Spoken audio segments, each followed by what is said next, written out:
Recebendo aqui com muita satisfação o presidente da CDL Sorriso, né? Paulo Silvestro. Já esteve presidente, a gente lembrava e trazia memórias do passado. Tive a oportunidade de ir lá em Santa Catarina ajudar a colher pipoca, Paulo. É bom lembrar, né, como a gente cresceu na vida. E ele nos dizia aqui que já pedalou muito nessa cidade também, né? Seja bem-vindo, bom dia. Bom dia a todos os ouvintes, né? Com certeza, eu acho que recordar o passado é a se atualizar do presente, né? Sem a gente dúvida. tem sempre essas memórias e são memórias boas, né? Valorizar a vida, a história de cada um, né? A nossa Sem história dúvida, pessoal. sem dúvida, o esforço do passado hoje nos projeta e faz a gente ser pessoas melhores, né? Com O certeza. trabalho, eu tenho sempre dito que dignifica, né? O Certeza. trabalho que faz as pessoas se sentirem bem e confiantes. Muito bem, contextualizando, falávamos disso justamente porque Paulo Silvestro já esteve presidente da CDL em outros tempos e agora retomou o cargo, já falou aqui para a emissora, né, a respeito dessa assunção da presidência e hoje, principalmente, o assunto seria o PIX, presidente Paulo. Claro. O que deu nessa confusão? Que bagunça foi esta? Pode se perguntar assim, né? Literalmente, né? O governo vem apertando o cerco, né? A Receita Federal vem fechando realmente, em todos os sentidos, né? A fiscalização. O PIX ele se tornou um instrumento fácil, rápido de transacionarmos, pagarmos contas, recebermos. E né? de muito uso, né? Por Muito toda uso, a população. muito uso, exatamente. Então, assim, pela sua facilidade, né? Pela sua praticidade, ele se tornou um meio muito usual. E sendo um meio muito usual, o governo falou, opa, vamos entender aqui melhor o que está acontecendo. O que nós estamos perdendo de arrecadação, Exatamente. mais ou menos, Aí, né? em períodos e em momentos que não fecham as contas, né, o governo precisa arrecadar cada vez mais, porque o gasto está excessivo, então vamos aumentar aí a fiscalização para tentar cobrar. Então o PIX, num primeiro momento, não é taxado, nunca foi taxado, nunca foi cobrado, né? Não se cobra pela operação, igual existia no passado a CPMF, lá que se pagava 0,38 por cada movimentação. No PIX nunca aconteceu e não era a proposta do governo cobrar também. Só que, sendo um instrumento de fiscalização, ele iria ampliar, obviamente, né, todo esse aprofundamento entre o pagador e o recebedor. Então, se eu recebo na minha conta, né, pessoas físicas normais, empresas normais, empresas até 15 mil, pessoa física até 5 mil. Então, se eu recebo na minha conta, isso é uma receita, isso é um faturamento. Então, recebeu ou pagou, era um instrumento, né, essa instrução normativa 2219, era um instrumento de dizer, olha, vamos ver se o imposto aqui está declarado, se foi pago. Se esse é um dinheiro que tem fonte. Que tem origem, né? Então, tendo origem, obviamente, Tá já tudo pagou certo. imposto. Não tendo origem, vamos aqui cobrar. O problema, Marlene, é a injusta carga tributária, no meu modo de enxergar. Com certeza. Porque nós estamos falando de movimentação de até R$5 mil, com base de alíquota de 27,5%. Então, essa injustiça da carga tributária, ela desfavorece o pequeno comerciante, seja aquele cara que vende pipoca, espetinho, cachorro-quente. Esse pessoal hoje recebe, na maioria, né, o seu crediário é PIX. Né? O cartão de crédito tem taxa, tem cobrança. Então, é fácil pagar no PIX. E aí, quando a gente está olhando para esses pequenos, e aí, vamos dizer assim, não considerando o custo da produção, né, desses alimentos, se a gente pegar um espetinho, por exemplo, ele tem a carne, né, ele tem o gás, ele tem o tempero, ele tem o carvão, enfim, ele tem uma série de custos ali que agregam, né, para que ele venda, tudo né, já aquele tributado, espetinho. vale destacar. Tudo já tributado, exatamente, aí, com uma carga tributária de em média 40%. Né? Já estaria bom demais, Já estaria né? bom demais, porque esse é o custo da aquisição da matéria-prima, né? E aí, quando eu vendo e recebo lá, então, esse espetinho no PIX, eu vou pagar mais 27,5%. Então, era a ideia. Essa conta não fecha, né? Para o empresário, para o pequeno, micro, ele ia sofrer muito. Então, houve uma comoção e uma repercussão social muito grande, né? Deputados, senadores, a população, vídeos e transações em redes sociais. E o que aconteceu? O governo voltou atrás e revogou. Retrocedeu na medida. Então, nada mudou. Retrocedeu, nada mudou, Marlene, mas é importante a gente dizer. A gente precisa, enquanto brasileiro, tratar de educação financeira. As nossas finanças, elas precisam ser melhoradas, né? Nós precisamos entender de orçamento, a gente precisa entender de fluxo de caixa, a gente precisa entender de formação de preço de venda, a gente tem que entender de precificação de recebimento. O crediário tem que ter segurança, nós temos que vender dentro dos nossos estabelecimentos comerciais com segurança de que a gente vai receber. E uma vez acontecendo, seja por PIX, seja por cartão de crédito, eu tenho que entender e fazer os meus planejamentos fiscais, contábeis, tributários, né? E sair daquele anonimato, sair daquela sonegação, né? Que a gente sabe que existe, para melhorar sempre os nossos números e as nossas informações e principalmente amenizar risco do que pode lá na frente acontecer. Uma fiscalização, um cruzamento de informação, né? Uma evolução patrimonial às vezes descoberta, que não se justifica, que se, né, não tem como provar. Então a gente tem que mudar os nossos hábitos. Primeiro ponto é esse. Depois a gente vai evoluindo e vai melhorando os nossos negócios. Agora, sempre voltando e sempre dizendo, nós precisamos no Brasil ter uma carga tributária justa, equilibrada. É o que talvez venha a reforma tributária que já está em vigor, né? Já as regulamentações, a lei complementar, já aprovou, então já foi sancionada, agora a gente está nas discussões. Como é que vai ser a reforma tributária? Como empresário a gente tem que entender isso. É o primeiro ponto. Né? O senhor fala aqui como empresário e também como presidente de uma instituição que representa comerciantes e empresários. Mas é importante a gente destacar também que o próprio empresário, comerciante, enfim, ele tem um contador sempre que pode lhe orientar. É importante essa troca de ideia, contador e o empresário que ele atende? Indispensável. Indispensável. Assim como nós, seres humanos, precisamos de um médico, de um advogado, o contador é tão importante quanto qualquer um outro profissional. Para quê? Para assessorar, para orientar, para fazer planejamento, para dar direcionamento, para onde a gente cresce, o que a gente faz, aonde a gente economiza, né, que tipo de formação de preço, aonde a gente pode economizar, seja na compra, seja na carga tributária de entrada, seja na saída, a gente tem que estar ao lado. Eu falo que o contador tem que andar de braço dado com o seu cliente, o empresário tem que andar de mão dada com o contador. Por quê? É ali que sai todo o planejamento, quer dizer, se eu vou ter um resultado, se eu vou ter lucro, se o meu negócio é rentável, é o contador que diz qual é a lucratividade, rentabilidade, o que a gente pode fazer para melhorar, é o contador. Então, a gente precisa estar sempre atento a isso, atento a essas novidades, atento ao que está acontecendo no Brasil. A gente está revolucionando o modelo de tributação no país. Né? Nós estamos saindo de uma carga tributária por dentro do teu produto, né? Ou seja, eu pago imposto sobre lucro, eu pago imposto sobre custo, né? Na compra de um produto lá no supermercado. Agora vai mudar tudo isso. Agora o imposto é por fora. Agora o consumidor vai chegar na prateleira do supermercado, ele vai ver lá o preço do produto e embaixo ele vai ver o imposto que ele está pagando sobre esse produto.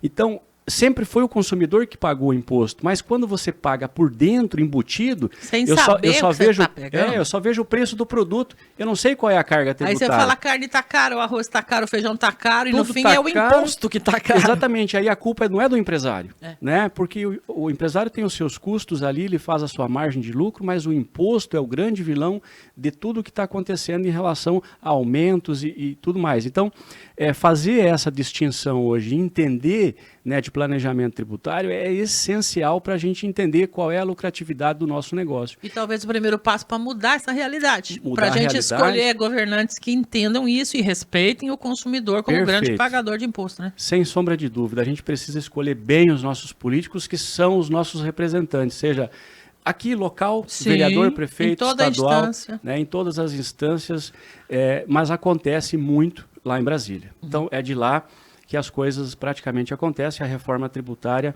é nacional. Então muda radicalmente a forma de a gente pagar imposto sobre o consumo. A gente pode debater muito sobre isso, enfim, em próximas ocasiões também tocar nesse tema, né? Porque é um tema que já entra em vigor a partir de janeiro de 26. Conforme as mudanças forem ocorrendo e sendo aprovadas, a gente sempre vai deixar um espaço, procurar organizar um espaço para falar, né? Perfeito, vocês têm feito um trabalho excepcional aqui para a comunidade, para todos, né? Não só para os empresários, mas para todos aqui que se socorrem da rádio, que é um meio de comunicação, é a forma mais justa e adequada de que a informação chegue até o destinatário, né, até o usuário final. Sem intermediário de interpretação, né, presidente? Perfeito. Vamos lá, negativações. Muitas dúvidas chegaram aqui para a nossa equipe em relação a isso. Gostaria que o senhor nos trouxesse aí, de forma mais sucinta, o que acontece, o que é permitido, o que a lei diz sobre isso. Bacana.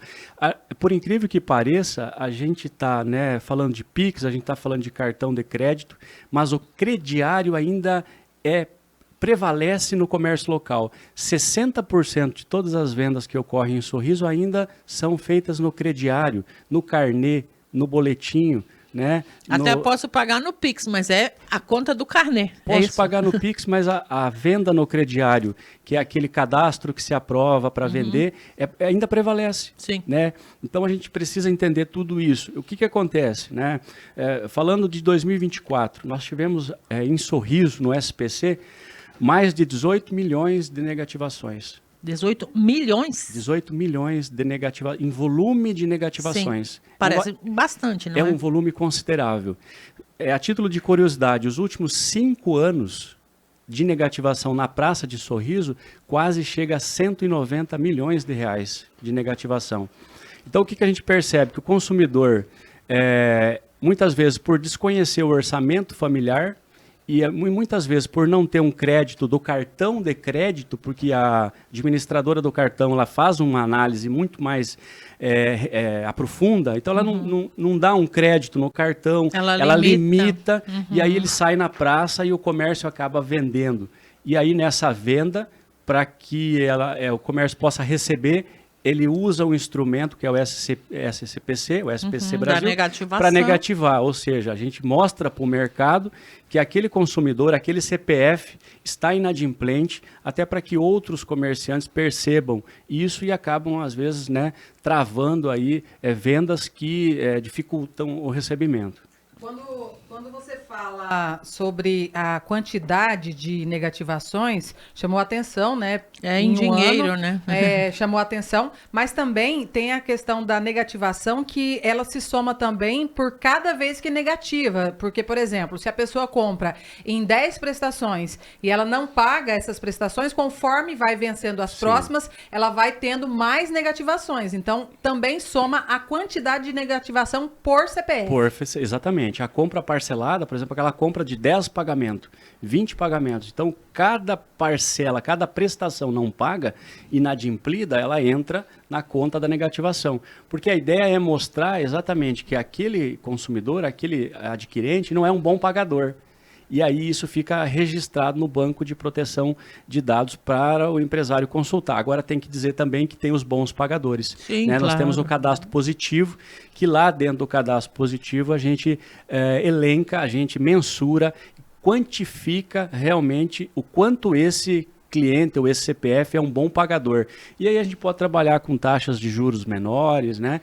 Com facilidade da aquisição. Então o empresário tem que ficar atento ao bom pagador. Para não perder esse consumidor, não perder essa venda, né? Exatamente. Mas e ficar atento principalmente aos meios de recebimento. Né? Então o crediário ainda prevalece, né? O boleto, o pendura lá, amanhã eu passo pagar. Só tem um bom departamento para cuidar. Esses Claro. 18 milhões a que o senhor referiu são 18 milhões de reais. Não de pessoas negativadas. Não, reais. E para a gente, eu preciso ir encerrando já com o senhor.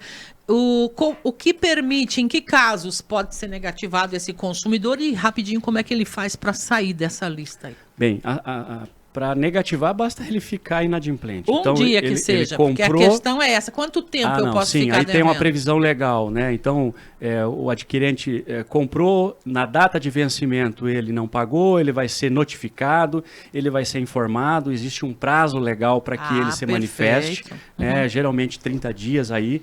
Então, geralmente, a partir de 30 dias de inadimplente, aí sim começa a negativação. Mas aí depende muito de cada negociação, né? De critérios de cada empresário com relação a isso. Então, geralmente 30 dias aí de vencido. Tem que haver uma notificação. Tem que haver uma notificação, com certeza, com recebimento, né? Respeitando todas as leis de proteção, com PROCON e tudo mais. Perfeito. Né? A gente recebeu bastante situação de energia elétrica, por exemplo, né? Antes demorava um pouco mais para negativar. Hoje, tem a data de vencimento, com 3, 4 dias a pessoa já está negativada. Mas essa data de vencimento já está contando os 30 dias, então? Que ela deveria ter pago? Da data de vencimento, 30 dias, né? O regulamento fala isso. 30 dias de vencido, você já pode movimentar a negativação. E tem sido uma prática recorrente, não só de concessionárias de energia, como do próprio governo. o próprio governo, nos impostos que você não paga, ele também tem negativado e protestado. Imediata. Não, existe um prazo legal, né, Marlene? Não paguei hoje, amanhã eu estou protestado, negativado. Não, não é assim. Antigamente não se negativava por essas contas, por isso que hoje o pessoal está sentindo, né? Porque assim, para você negativar, você tem que comunicar que o cliente está inadimplente. Perfeito. Então ele recebe e aí ele não age para adimplir aquela conta, aí sim você é negativo, né? Muito bem. Regras assim. Tá? Para retirar do cadastro, paga a conta. Basta pagar a conta, ou negociar com comunicar lá que o credor. crédito foi adimplido e aí em 5 dias tem que ser retirado do SPC. Muito bem. Negativação, só para finalizar, para retirar a negativação do CPF, vamos supor que eu vou lá, estou devendo R$1.000. Eu tenho essa possibilidade, por exemplo, de parcelar esse valor. Sim. A partir da primeira parcela já tira o nome. Da renegociação feita com o estabelecimento já é possível retirar o nome da proteção de crédito, né? E aproveitando, inclusive, agradecendo o espaço, final de ano é sempre mais movimentado, né? O comércio movimenta e amplia as negativações. Então esse número de janeiro, ele aumenta consideravelmente. E a gente tem provocado o empresário que tem lá, né, um crédito estressado, que é aquele crédito que você não recebe, fica ali lutando, né, brigando, enfim, que façam grandes movimentos de renegociação. O empresário pode fazer isso. Às vezes você vai lá e dá um desconto, você cria um plantão de renegociação, cria atratividades para esse cliente, ele vem, renegocia, paga às vezes com abatimentos e reduções de juros e multa, mas você recebe esse crédito estressado. Então, é uma maneira prática, né, que a gente tem que tomar como medida para também rever esse fluxo, né, de dinheiro, que é um prejuízo. Né, passou um tempo, foi para o prejuízo isso, e para receber a gente precisa fazer esses plantões que ajudam bastante. Na dúvida, pode procurar a sua equipe lá também, né? Pode procurar lá a CDL, que a gente vai estar à disposição, inclusive com um jurídico lá para orientar todos os empresários. Perfeito, muito obrigada. O senhor nos perdoe aí a rapidez, nós temos várias entrevistas ainda hoje, mas o espaço está sempre aberto aqui. Eu que agradeço.